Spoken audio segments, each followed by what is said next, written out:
yung makikita mo, wow, naalala ko siya bigla. No? Kasama pala siya ng birthday ko.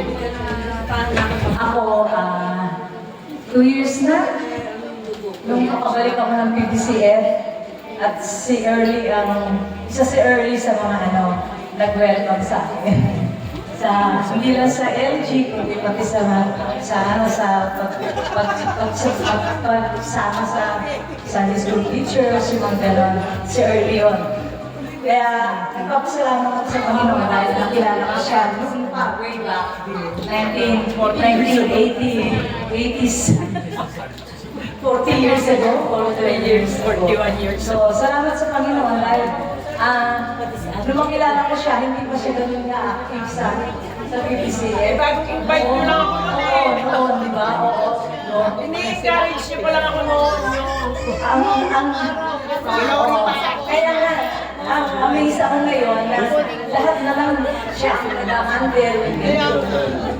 So, hindi ko kaya yun. Hindi ko kaya sa totoo lang.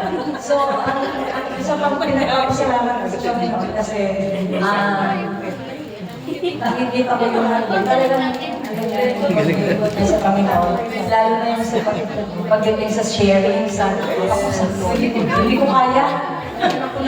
Sinusubukan ko yung follow the path na hindi tuturo sa natural ko. Pero minsan talagang hindi ko kaya. Pero sinusubukan ko sa pamamagitan ng biyaya ng Panginoon ng lahat ng competition. So I praise and thank the Lord for Early sa buhay niya, sa time, sa effort niya na binibigay sa BBC. Thank you.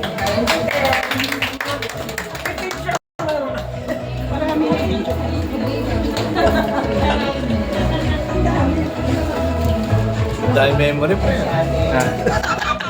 Hoy, Kargaan.